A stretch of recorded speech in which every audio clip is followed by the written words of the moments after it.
Yo, what's up, everyone? Back with a final look video for week number 6. Happy Friday, first of all. It's been a long week. I don't know about you, but I'm excited for this weekend. Excited for football.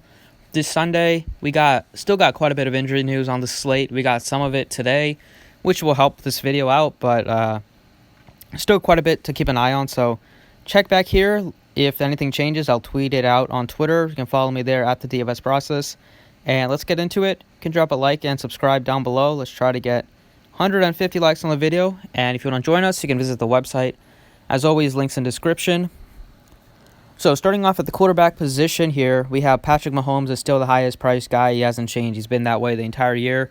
7,500, I think is a fine option, especially with the value that we have now at running back. If you can pay up for him, it will be a lot easier to pay out for him. And especially if he gets Tyreek Hill back, those two would make a nice tandem here.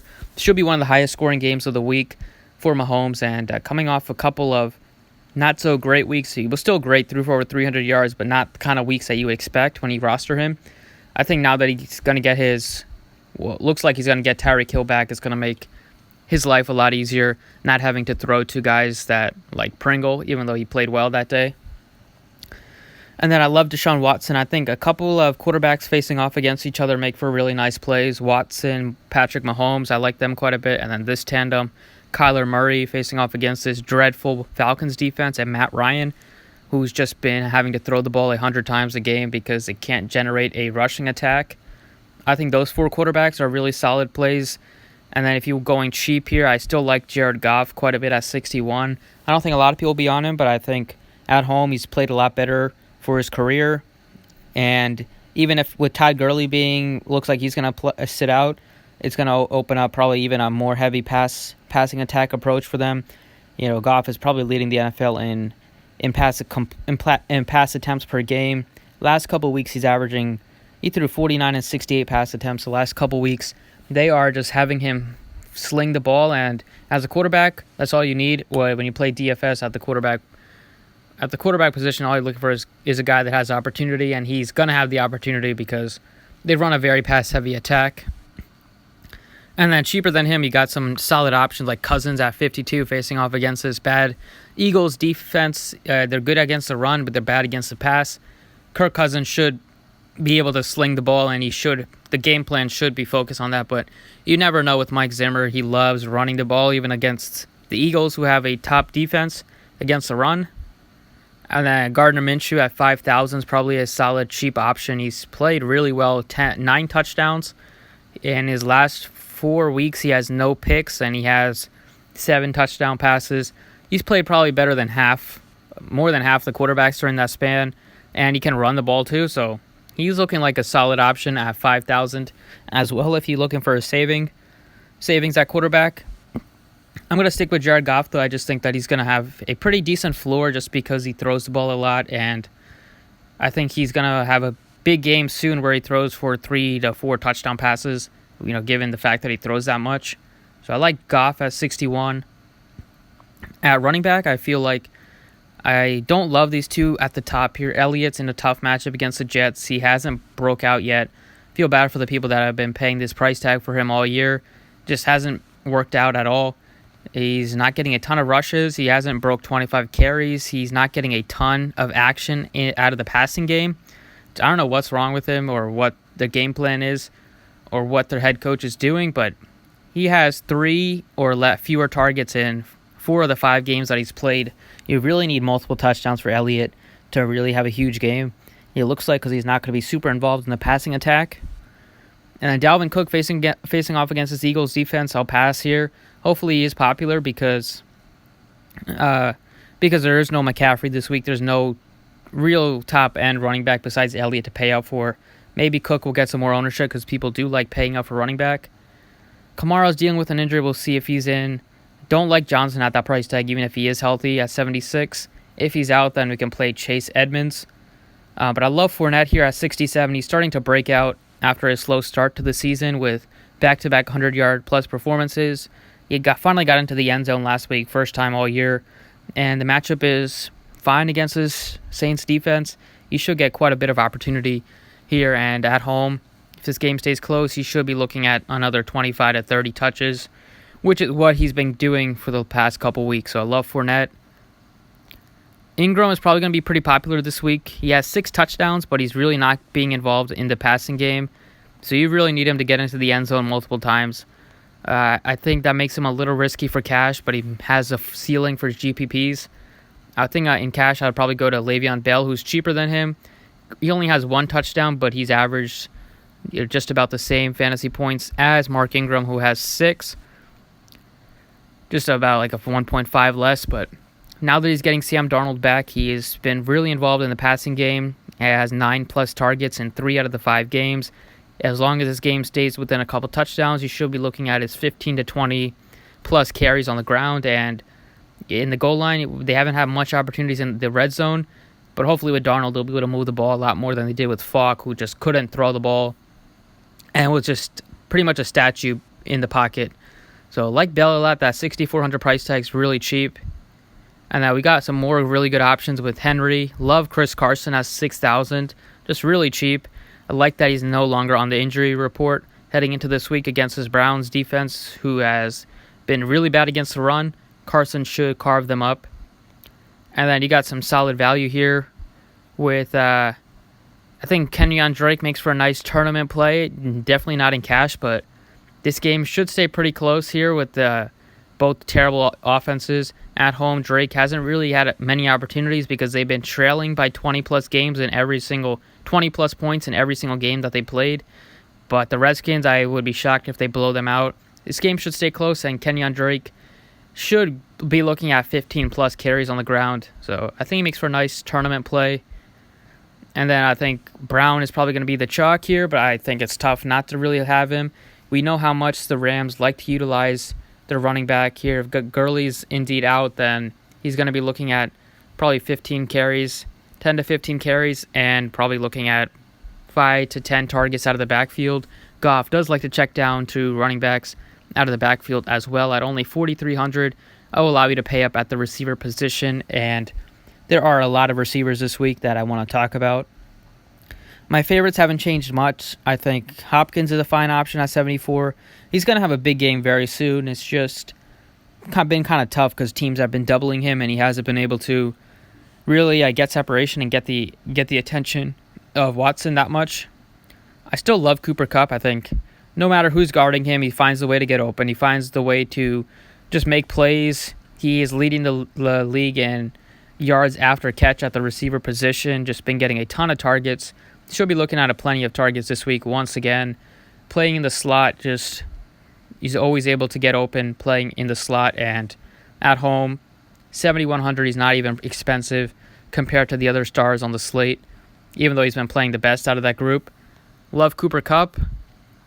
And I'm going to go with Tyreek Hill. I expect him to play, especially with Watkins dealing with a hamstring injury. If he's out, then no receiver is going to compete with Tyreek Hill in terms of targets. He should be looking at probably 10-plus targets this week, as long as he's not limited, and I don't think he will be. And this defense has given up some huge games to receivers. I think Tyreek Hill is going to have a really big game, and he's pretty cheap at only 6,900. I'm really hoping this questionable tag keeps people off of him and keeps the masses away, because I find it very hard not to have Tyreek Hill at that price tag. We still got other really good options here with like Adam Thielen at 67, like Tyler Lockett a lot at 64, like Fitzgerald at 61. Diggs is looking like he might be kind of like the Will Fuller of last week in terms of people talking about him. I don't really love him just because he hasn't really shown a lot. He hasn't been gotten a ton of targets. But I think at 5,900 he could definitely have a decent game, but I'm not expecting him to just come out and put up a 30 spot. And then we got Robert Woods is so cheap at 56. Really rare you see Robert Woods at that price tag. Last week he was cheap too, but usually he's like mid 6K receiver. And he's been getting quite a bit of targets here, especially if Cook's no longer on the injury report. So that's a good sign. But the Rams have 2 cheap receivers to pair with their stud in Kupp if you want to stack up the Rams. Love Michael Gallup, like I said, at 5,600. He gets a really good matchup against the Jets. They have been absolutely shredded by wide receiver 2s. Facing off against a pretty bad, the Jets are probably going to have Jamal Adams looking over Amari Cooper at the safety position, so Gallup should be able to get open, and he should get a lot of attention from Dak Prescott, who has looked his way quite a bit. 14 targets last week and in the other 2 games that he's played, he got 8 and 7. So like Gallup at 56. Chark is probably going to be pretty popular. I think Gallup is a little better play just because the matchup is 100 times better. Facing off against Latimer. It's going to be a tough matchup for him. But at home, he should probably still get some targets. I'm not expecting multiple touchdowns this week, but he's been Gardner Minshew's favorite target. And he does have a decent floor, I will say that. At that price tag, he should be in consideration, but I don't think he's deserving of the ownership that I expect for him this week. I think Westbrook is also going to get some traction here with some of the smart people going to Westbrook instead of Chark. At 51, I don't really love it either. I think maybe both of them will just be bad, but he's cheap enough that you can consider it. But I think when he got like Cooks and Gallup here and Woods, don't really need to risk it against a pretty good, against Chark has a tough matchup. D.D. Westbrook's matchup is a lot easier, so I think he would be my preferred option of those two. And then you just got like Tate here. You can go with the value option. Sanu that's very cheap at 45. And if he's out, then that'll make me like Gallup even more. But yeah, I don't see myself going super cheap at receiver. I don't really need to. I'm going to go with Gallup here. Just feel like all 3 of these offer you a very high upside, a very high ceiling, and none of them have very low floors. Gallup probably has the lowest floor, but Hill and Kupp are number 1 receivers. Gallup is a number 2. A matchup against the Jets, who have been giving up a ton of fantasy points to wide receiver 2s. I like Gallup here. At tight end, I am in love with Zach Ertz this week. 5,400 facing off against his Vikings defense. Very good against the pass. Very good against receivers, especially. Last couple times that Zach Ertz has played him, last year he put up a 10-catch, 110-yard performance and a touchdown against this Vikings defense. And then the year that the Eagles won the Super Bowl, he had like 8 catches for 93 yards. So he's had a lot of success against this team with Xavier Rhodes shutting down Alshon Jeffrey potentially. Wentz is probably going to lock in on Ertz all game, and hasn't had a big game yet. I could see this week finally being the week that he breaks 100 yards receiving, and probably breaks 20 fantasy points. At 5,400, I prefer him to Kelsey, given that price discount. And that with Kittle's questionable, see if he's going to be able to go. I think Disley's a decent option at 49, but Ertz isn't that much more expensive than him. I think Ertz is a much better play. And then cheap, you got Everett, who I think is still a fine option just because very rare you get a tight end that gets as many targets as he has the last couple weeks, and they're very cheap. Earlier this week, I probably would have gone to like Everett, but now that we got some value at running back, I think Ertz is a really good option here to make it work. So if you want to go with Ertz, you can. If you want to pay up for Kelsey, you can. But that's kind of it for the positional players. And then at defense, I think going cheap at defense is also viable. You got the Jets here, who've played pretty well. They've had 3 touchdowns. All 3 of them came pretty early on the season, but facing off against the Cowboys, Dak Prescott has been kind of prone to interceptions as of late. They could pick him off maybe once or twice. So they're very cheap, 1,500. And then you got like not a ton, but you can always take a chance on defenses just because they're very, very, very high variant position. Probably think that maybe you could take a chance on like the Jags at home if the Saints have a bad week. If you're paying up, I think the Titans are a decent option here. 17 sacks, top 5 in the league in sacks, facing off against Joe Flacco, who's not very mobile in the pocket. And then I like the Broncos a lot here, facing off against the Titans. They finally had a big week last week against the Chargers. I think that will motivate them this week. Their matchup is a lot better, and they have a lot of good talent on that defensive side, so they should play a lot better than they have the first couple weeks of the year. And then if you're paying up, I like the Seattle Seahawks a decent amount.